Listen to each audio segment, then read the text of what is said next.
Fatigue is one of the most common and distressing side effects of cancer and its treatment. But cancer-related fatigue isn't the same as ordinary tiredness. Cancer-related fatigue is a persistent feeling of physical, mental, or emotional tiredness or exhaustion relating to cancer or cancer treatment, and it's not proportional to recent activity and it's not relieved by rest. It can interfere with your daily activities, relationships, and overall well-being. It's thought that cancer-related fatigue affects almost half of the people undergoing cancer treatment. It may be present as a result of the cancer itself and then increases throughout treatment like chemotherapy or radiotherapy. Other factors like poor sleep, low mood, pain, or poor nutrition can compound the experience of cancer-related fatigue. Cancer-related fatigue can be present through active treatment and can persist long after treatment has finished, meaning that it can have a significant impact on quality of life and everyday activities. If ignored, it can lead to a cycle of deconditioning, inactivity, and worsening fatigue. Cancer-related fatigue is multifactorial and can be divided into two categories: central fatigue and peripheral fatigue. Central fatigue comes from our central nervous system, or our brain. People often report feeling brain fog, reduced concentration, or lacking in motivation. Peripheral fatigue happens in the muscles themselves. People often experience limbs feeling heavy, slowed movement, or noticing that everyday tasks just feel harder than usual. You're not imagining it. Cancer-related fatigue is very real and it's very different from everyday tiredness. It can feel deep, constant, and hard to shake even after rest. At Lift, we understand how complex fatigue can be, and while we don't know every detail about how it works, science has given us some strong clues that help shape how we manage it. Cancer and its treatment, especially chemotherapy, can raise levels of inflammation in your body. Certain immune signals, called cytokines, increase. These are meant to help the body fight, but they can also affect the brain. They may increase inflammation in the brain, disrupt mood-regulating chemicals like serotonin, or leave you drained, flat, and unmotivated. In fact, research shows that people with high levels of these signals often feel more fatigued. Your body has a stress response system that works like a thermostat. It controls your energy, sleep, and coping ability. But cancer can throw this system off balance. We often see that people with cancer-related fatigue have unusual cortisol patterns, either too high, too low, or flat all day. This can lead to poor sleep, low energy, or trouble managing emotions. Your body has a natural rhythm that helps guide when you feel awake or sleepy, when hormones are released, and how energy is used. Cancer and its treatments can throw this rhythm off, making it feel like you're constantly jet-lagged. This circadian rhythm disruption can make fatigue feel even worse and affect your quality of life. When you're less active, or if treatment affects your ability to eat or move, you can lose muscle. This reduces your strength and fitness, making everyday tasks feel much harder. The good news? Exercise medicine, both strength and aerobic training, can help rebuild muscle, improve stamina, and directly reduce fatigue. Everyone responds to cancer and treatment differently.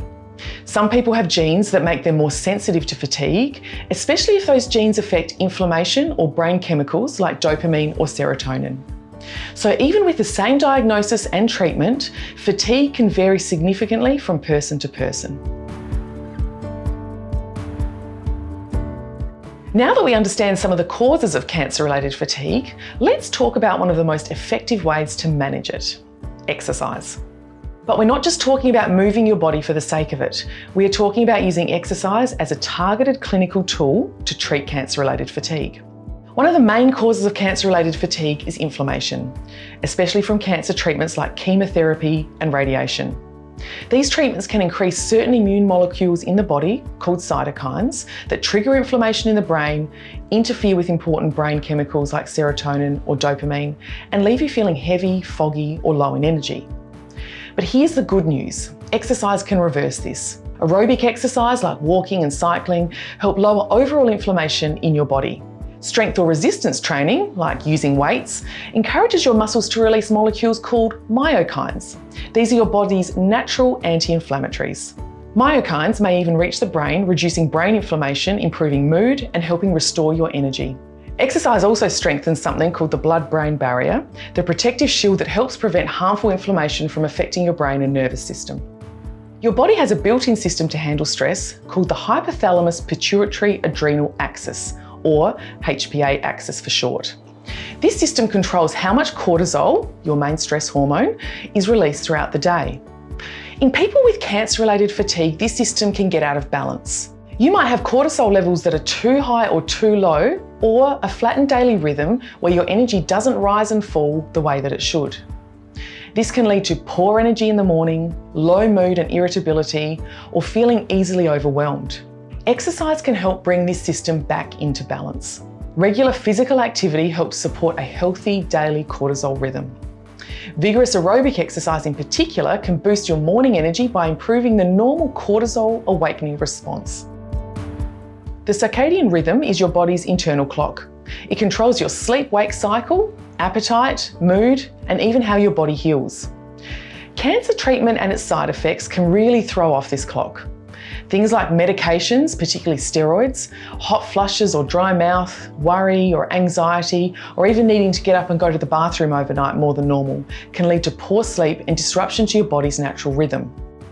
Exercise helps to reset this rhythm. Exercise acts like a time signal that tells your body when to be active and when to rest. When done in the morning or during the day, exercise can help you fall asleep faster, improve your quality of sleep, and boost that deep REM sleep that helps your brain and body recover.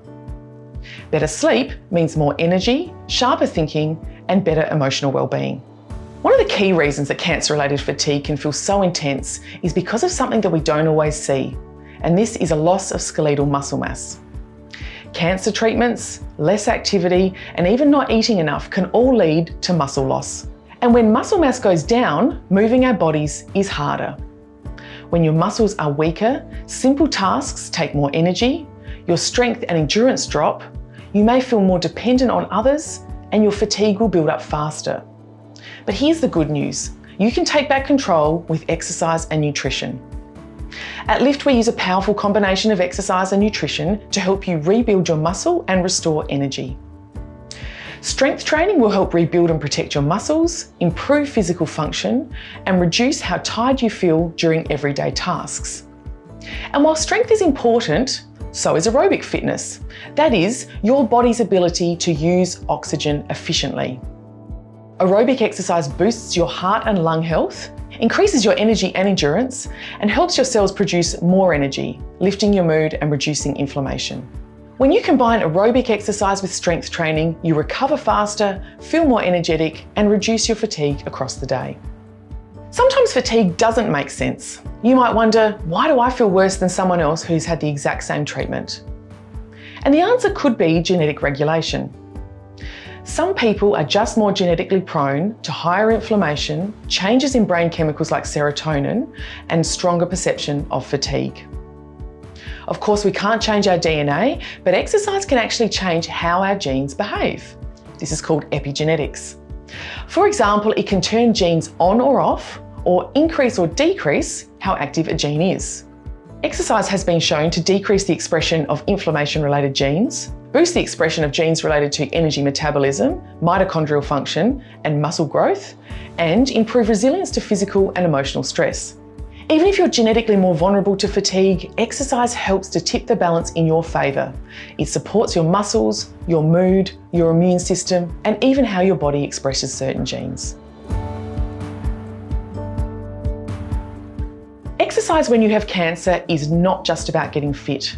It's a medical treatment that can manage debilitating side effects, such as cancer-related fatigue. By reducing inflammation and helping your body rebalance, exercise can improve your energy, lift your mood, and reduce the intensity of fatigue. It's safe, evidence-based, and when done right, can make a big difference to how you feel day to day. When we talk about using exercise to manage cancer-related fatigue, it's helpful to think about it in two time frames: short-term, or acute benefits, and long-term, or chronic changes. After just one exercise treatment, many people say, I feel more alert, my mood's lifted, I've even noticed I'm feeling less nausea. And there's science behind that. Here's what's happening. Your body is releasing anti-inflammatory molecules called myokines that can ease fatigue and calm the immune system. Blood flow and oxygen increase, helping your muscles and brain feel more energized. Endorphins kick in, boosting mood and reducing stress. And when you exercise earlier in the day, you often sleep better at night. Even a single exercise treatment can help break the fatigue cycle. When you commit to regular exercise treatment, you'll start to feel deeper changes. Your strength and stamina increase, so everyday tasks feel easier. Inflammation decreases, especially with a mix of aerobic and strength training. Your cortisol levels and stress response improve, helping you feel more balanced and in control. And you'll likely experience better mood, motivation, and resilience thanks to the shift in important brain chemicals like serotonin and dopamine. Here's one of the most powerful findings in the exercise oncology space. The more fatigued a person is, the more they stand to gain from exercise.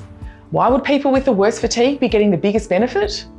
Well, it's because the biological causes of fatigue in these patients are often more severe. Things like greater inflammation, disrupted cortisol patterns, imbalance in neurotransmitters like dopamine and serotonin. And exercise helps address every one of those. It reduces inflammation, normalises stress hormone rhythms, and boosts mood-regulating chemicals. High fatigue isn't a reason to avoid exercise, it's a reason to prioritise it. Instead of seeing fatigue as a barrier, we should view it as a strong clinical indication for exercise treatment. So the days you feel the worst are the days you need to exercise the most. At Lift, your job is just to get yourself through the front door and we'll do the rest. One of the benefits of prescribed exercise treatment is that you don't need to expend any extra energy on thinking about what you should be doing. You'll be expertly cared for by a team of oncology exercise clinicians who will guide you step by step. When you're living with cancer-related fatigue, it's important to remember that food is fuel. Fatigue can be made worse by not eating enough or not eating the right things. To maintain and rebuild muscle, your body needs enough protein spread out across meals during the day, sufficient calories to prevent your body from breaking down tissue, and timed nutrition to help you recover faster from exercise and build strength more effectively. You also need to stay well hydrated to support your energy levels, digestion, and muscle function. At Lift, our experienced dietitians work alongside your exercise team to ensure that your body has exactly what it needs to get the most from your treatment.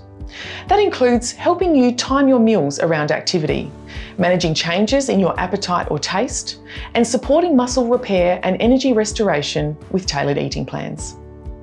When exercise and nutrition are aligned, your body can rebuild muscle and minimise fatigue. Cancer-related fatigue isn't just about feeling tired. It's a whole body experience that affects your energy, mood, sleep, and your ability to cope. Cancer and its treatment can disrupt your circadian rhythm, that is, your internal body clock that regulates sleep, hormones, and daily energy cycles. As a result, many people experience poor quality sleep, insomnia, or that frustrated, wired but tired feeling. Fatigue can also feel emotional. It often goes hand in hand with anxiety, depression, and mental fog, which can all amplify your sense of exhaustion and making your day-to-day life feel overwhelming. The good news is that there are tools to help. Morning light exposure, timing your exercise, stress reduction strategies, and good sleep habits can all help support your body clock and reduce fatigue. We also know that stress, cortisol, and mood are closely linked to cancer-related fatigue. If you are feeling low, unmotivated, or emotionally drained, you're not alone. Speaking with a psychologist can help you develop strategies to manage fatigue, support your mental well-being, and rebuild emotional resilience. Cancer-related fatigue can feel isolating, but here's the truth. You're not alone, and there's a team here behind you.